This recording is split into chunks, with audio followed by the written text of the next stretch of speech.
Saya Nindi Sabrina, saya lulusan S2 di Taipei Medical University, jurusan gizi. Jadi saat ini saya juga menjadi ahli gizi dan seorang academician.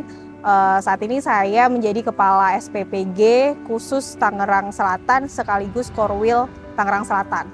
Jadi kalau misalnya SPPG khusus seperti ini kan kita juga mengajak dari warga sekitar menjadi relawan yang memang belum punya background mengenai makanan yang aman itu seperti apa sih, makanan yang sehat itu seperti apa.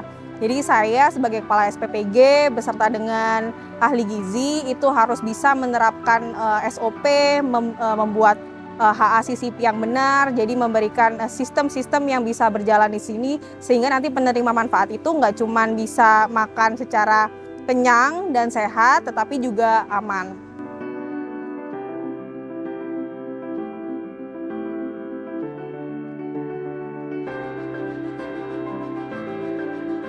Kalau kita itu sekarang sudah mendapatkan dapat plakat nih dari Kementerian UMKM. Jadi kemarin Bapak Menteri ke sini, kita sudah dipasang plakat di belakang kita itu tulisannya SPPG Ramah UMKM. Jadi semua UMKM bisa ke sini, bisa menggedor pintu, bisa memberikan penawarannya seperti apa. Jadi selama spesifikasinya masuk dan harganya masuk, kita bisa terima. Yang memasuk bahan baku di sini UMKM sekitar 15 sampai 20 UMKM dan mereka sendiri juga mempekerjakan orang di balik itu. Misalnya kayak saya kan pesan sayur itu sudah berupa sayur potong ya. Jadi mereka juga punya orang-orang di belakang sana yang memotong sayur di tempat pekerjaan mereka. Ataupun juga ikan filet. Nah, ikan filet itu kan juga membutuhkan orang-orang yang untuk mencabut duri dari ikan-ikan itu. Jadi banyak sekali di balik UMKM itu masih ada orang-orang yang dipekerjakan juga.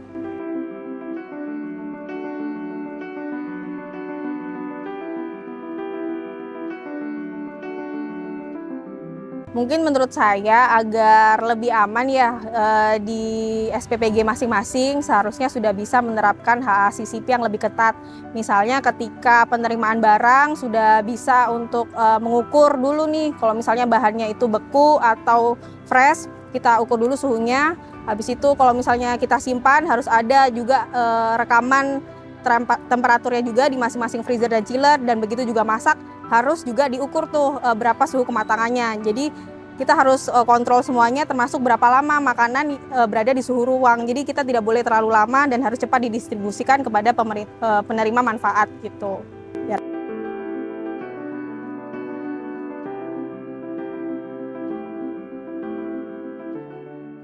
Jadi untuk SPPG ini kan berjalan mulai bulan Januari dan sekarang ini di bulan September, berarti sudah ada 9 bulan kita berjalan dan alhamdulillah tidak ada kejadian luar biasa dan semua saya sangat senang karena setiap mau kunjungan ke sekolah atau tiba-tiba ke sekolah lihat distribusi makanan itu anak-anak suka menyambut gitu. Mereka menunggu di depan pintu, nunggu kapan makanannya datang. Itu merupakan apa ya, suatu kebahagiaan sendiri lah buat kami. Dan saya juga sedihnya itu masih banyak sekolah yang belum dapat dan kadang-kadang mereka datang ke sini untuk tanya, Mbak, kita dapatnya kapan gitu. Dan sekarang saya juga senang karena ibu-ibu hamil sama ibu menyusui itu semakin banyak yang ke posyandu karena saya bilangnya teman-teman yang mau dapat MBG harus ada datanya di posyandu. Jadi yang awalnya nggak mau ke posyandu jadi ke posyandu sekarang. Jadi posyandunya sekarang rame gitu.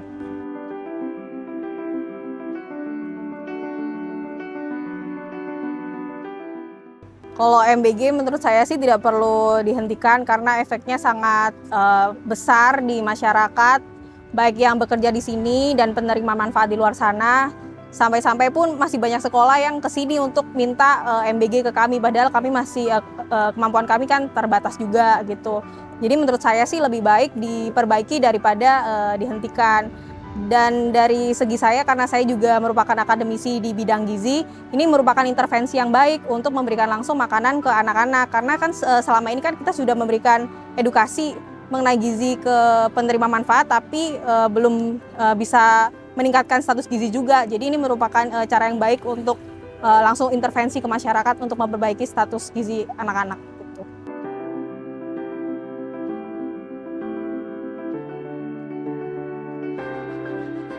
Pesan untuk sekolah dan orang tua, untuk sekolah Mohon jangan disuruh membawa pulang makanan, meskipun tidak habis silakan dikembalikan saja ke SPPG karena nanti sisanya kita akan olah. Karena nanti kalau dibawa pulang atau anak-anak disuruh bawa kotak bekal, dikhawatirkan itu yang menyebabkan keracunan di rumah. Karena makanan itu mempunyai jangka waktu khusus untuk dikonsumsi. Kalau menurut saya sih untuk orang tua itu sebenarnya tidak perlu terlalu khawatir karena kami semua sudah bekerja sama dengan Dinas Kesehatan juga. Jadi semua yang ada di sini sebelum berjalan pun kami dapurnya selalu didatangi dulu dengan Dinas Kesehatan. Karena kan kami harus mendapatkan sertifikat layak higien dan sanitasi. Jadi harus memenuhi itu semua dan semua penjamah makanan di SPPG pun sekarang sudah mengikuti sertifikat mendapatkan sertifikat penjamah makanan.